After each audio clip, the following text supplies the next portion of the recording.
बिस्मिल्लाहिर्रहमानिर्रहीम। नेक्स्ट है 2 dimensional count data contingency table.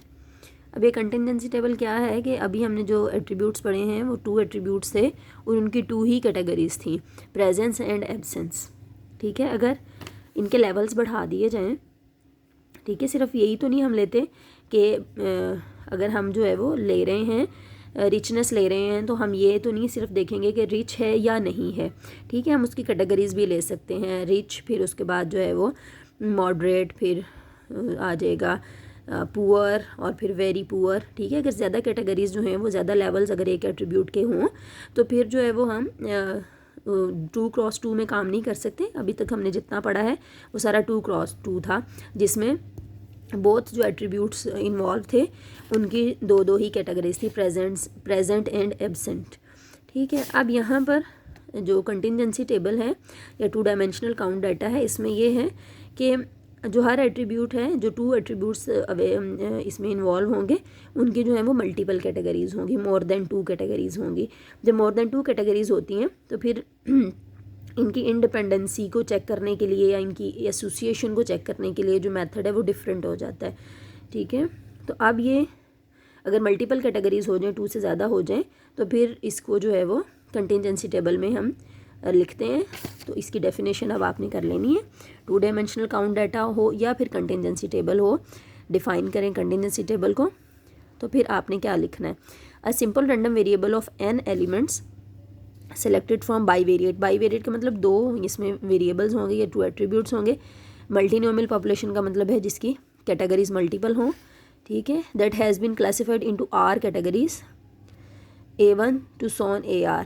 ठीक है, यानी जो A आपका एट्रीब्यूट है उसकी टोटल R कैटेगरीज हैं of attribute A, and C categories जो है वो किसकी हैं, एट्रीब्यूट B की। B1 से लेकर B से C तक एट्रीब्यूट B की कैटेगरीज हैं। Will produce a two way frequency table. जब ये इस तरह से कैटेगरीज हम लिखेंगे तो फिर ये 2-वे फ्रीक्वेंसी टेबल प्रोड्यूस होगा, which is called an R×C contingency table. R सबसे पहले रोज़ को आप शो करते हैं, रोज़ में आप एट्रीब्यूट A लेते हैं, कॉलम्स में आप एट्रीब्यूट B लेते हैं। ठीक है, तो A की कितनी कैटेगरीज हैं R, और B की कितनी कैटेगरीज हैं C, तो इसलिए इसको R×C कंटिंजेंसी टेबल कहेंगे, a name due to Karl Pearson. ठीक है, a contingency table is made up of the observed frequencies, के जो आप खुद ऑब्जर्व करते हैं, जो खुद जो है वो आप लेते हैं, काउंट करते हैं, वो सारी ऑब्जर्व फ्रीक्वेंसीज हैं। कि कंटिंजेंसी टेबल बनता है किससे, ऑब्जर्व फ्रीक्वेंसी से रिलेटिव टू 2 एट्रीब्यूट्स, जिसमें 2 एट्रीब्यूट्स होते हैं और उनकी कैटेगरीज होती हैं। यहाँ तक आपने इसकी डेफिनेशन कर लेनी है। अब ये बनता कैसे है, ये आपने बनाना नहीं है, सिर्फ आपने इसको जो है वो अंडरस्टैंड करना है कि ये जो A एट्रीब्यूट है इसकी 1 से लेकर R कैटेगरीज हैं, जो B एट्रीब्यूट है इसकी 1 से लेकर C कैटेगरीज हैं। ठीक है, इसी तरह इधर रो टोटल लिया है, कॉलम टोटल लिया है, इसकी भी आपको समझने की कुछ ज़्यादा ज़रूरत नहीं है। नेक्स्ट जो है वो हम देखते हैं कि अगर इस तरह से हमारे पास एट्रीब्यूट्स आ जाते हैं जिनकी कैटेगरीज जो हैं वो 2 से ज़्यादा हो जाती हैं, तो फिर आपने इनकी इंडिपेंडेंसी को या इनके एसोसिएशन को चेक कैसे करना है। इसके लिए हमारे पास जो है वो स्टैटिस्टिकल टेस्ट ऑफ इंडिपेंडेंस होता है, और वो उसके फॉलोइंग स्टेप्स हैं।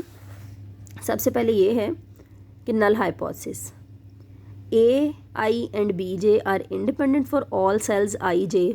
ठीक है, अब जब आपने इसको लिखना है तो आपने सिंपल वर्ड्स में ही लिखना है। H0 A एंड B, जो भी आपको A दिया गया होगा, ठीक है, या हाइट्स ऑफ फादर होंगी या B हाइट्स ऑफ सन्स होगा, तो आपने इसी तरह लिखना है, heights of father and heights of sons are independent. ठीक है, फिर अल्टरनेटिव क्या होगा इसका कि ये जो दोनों एट्रीब्यूट्स अभी मैंने बताए हैं या A, B हैं, ये इंडिपेंडेंट नहीं है। अगर इंडिपेंडेंट नहीं है तो फिर ये एसोसिएटेड है। ठीक है, एसोसिएटेड भी लिख सकते हैं, और फिर या फिर इनको जो है वो नॉट इंडिपेंडेंट भी लिख सकते हैं। सबसे पहले H0, ये अब जो है वो पूरा एक टेस्ट लगाना पड़ेगा जिससे अब इसकी एसोसिएशन चेक होगी। ठीक है, इंडिपेंडेंसी चेक होगी। पहले तो सिर्फ आपने एक AB = A × B/N से कर लिया, और दूसरा जो है वो Q से कर लिया। ठीक है, लेकिन अब आपको क्या करना होगा, पूरा टेस्ट लगाना होगा जब आपकी कैटेगरीज 2 से ज़्यादा हो जाएंगी। तो इसके लिए जो टेस्ट स्टैटिस्टिक यूज़ होगा वो क्या होगा, अल्फ़ा इसी तरह ही होगा, अल्फ़ा 0.05। ठीक है, उसके बाद टेस्ट स्टैटिस्टिक आ जाता है। टेस्ट स्टैटिस्टिक होगा chi square is equal to double summation, एक समीशन होगा रोज़ के लिए, एक समीशन कॉलम्स के लिए, ओ आई जे माइनस ई आई जे। ओ है ऑब्जर्व फ्रीक्वेंसी, ई है एक्सपेक्टेड फ्रीक्वेंसी जो कि आप फाइंड करेंगे, इसमें कैलकुलेट करेंगे, डिवाइडेड बाय एक्सपेक्टेड फ्रीक्वेंसी। ठीक है, ये ओ आई जे माइनस ई आई जे का जब आप डिफरेंस लेंगे, ऑब्जर्व माइनस एक्सपेक्टेड करेंगे, तो उसका आपने स्क्वायर करना है, डिवाइड करना है ई आई जे पे, फिर उस कॉलम को जब सम करना है तो फिर आपके पास ये वाली वैल्यू आ जाएगी, पूरी वैल्यू। इसको कैलकुलेट आपने कहीं पे अलग से नहीं करना, इसका वहीं पे कॉलम बनाना है, कॉलम का जब आप सम करेंगे तो फिर आपके पास काई स्क्वायर आ जाएगा। ठीक है, अब जिस तरह बाकी की डिग्रीज ऑफ फ्रीडम वगैरह थी, ठीक है, इस तरह इसकी भी हैं, टी टेस्ट की थी जैसे, तो काई स्क्वायर की भी हैं, इसको बोलते हैं chi square which has an approximate chi square distribution. अब यहाँ पे जो जब आप वैल्यूज़ देखेंगे तो काई स्क्वायर का टेबल होगा एक, वहाँ से देखेंगे, जैसे टी का टेबल है, जी का टेबल है, इसी तरह काई स्क्वायर का होगा। तो डिग्रीज ऑफ फ्रीडम इक्वल होंगी r-1 इंटू c-1।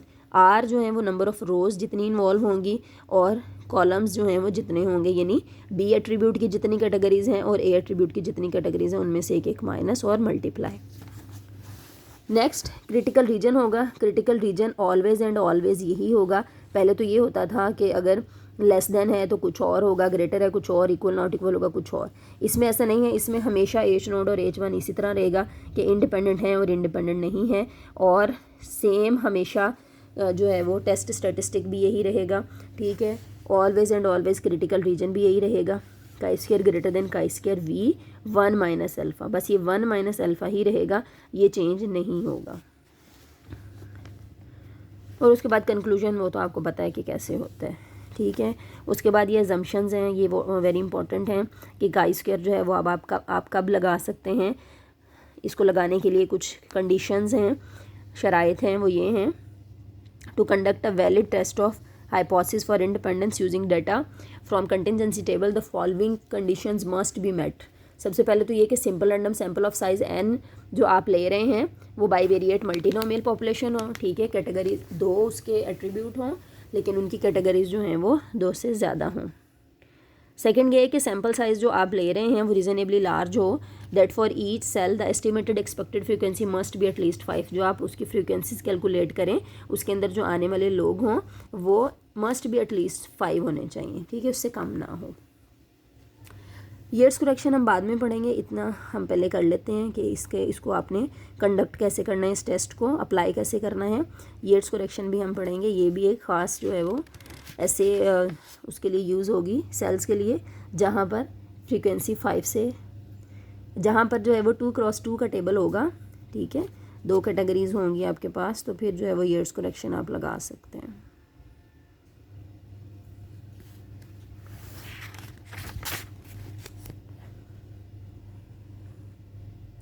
नेक्स्ट है कोएफिशिएंट ऑफ कंटिंजेंसी।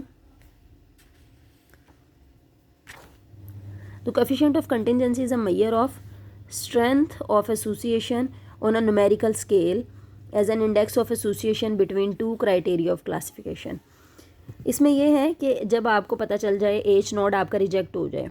ठीक है, एच नोड रिजेक्ट होने का मतलब ये है कि एच नोड में क्या है, एच नोड में ये है कि ए और बी जो है वो इंडिपेंडेंट है। अगर इंडिपेंडेंट रिजेक्ट हो जाए, H1 एक्सेप्ट हो, H1 क्या है कि वो इंडिपेंडेंट नहीं है।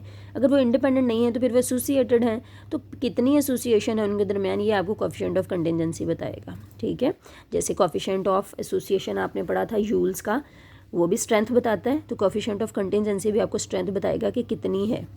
ठीक है, when the test for statistical independence leads to be the conclusion of dependencies. ठीक है, कि जब आपका जो आपने एच नोड लगाया था वो रिजेक्ट हो जाए और एक्सेप्ट क्या हो, नॉट इंडिपेंडेंट वाला, we may wish to measure the strength of association between 2 criteria of classification. फिर हम ये जो 2 एट्रीब्यूट्स हैं, 2 क्राइटेरिया ऑफ क्लासिफिकेशन है, इनके दरमियान हम देखना चाहेंगे कि अगर एसोसिएशन है तो फिर कितनी एसोसिएशन है। ठीक है, यहाँ तक करके फिर उसके बाद आपने इसका फॉर्मूला लिख देना कि ये इसका फॉर्मूला है कि ये इसको 5 भी बोल लें या 5 square is equal to chi square over n कर लें। ठीक है, तो फिर आपके पास जो है वो आ जाएगा मीन स्क्वायर कंटिंजेंसी है ये, कि कितनी जो है वो इसमें एसोसिएशन है। और Pearson's coefficient of mean square contingency इस तरह से भी ये फाइंड कर सकते हैं आप, C इज इक्वल टू ये 2 हैं मीन स्क्वायर कंटिंजेंसी, और फिर Pearson's coefficient of mean square contingency. तो पहले आप ये कर लें, ये आपको डायमेंशनैलिटी बताएगा। उसके बाद जो है वो आप ये कर लें, C is equal to chi square over N plus chi square. C आपने फाइंड कर लेना है, ये बताएगा कि कितना जो है वो कितनी इसके अंदर स्ट्रेंथ है एसोसिएशन की। ये इसकी रेंज दी हुई है कि ये जो सी है ये कहाँ से लेकर कहाँ तक जो है वो आ सकता है, 0 से लेकर Q minus 1 over Q। Q जो है क्या इंडिकेट करेगा, जो कॉलम्स या रोज़ में से लेस होगा, ठीक है, उसको करेगा ये। अगर नंबर ऑफ़ रोज़ कम हैं तो Q वो होगा, अगर नंबर ऑफ़ कॉलम्स कम है की कैटेगरीज कम हैं तो हम इसमें जो है वो कॉलम्स का नंबर लगा देंगे। नेक्स्ट है 15.6 एग्जाम्पल है।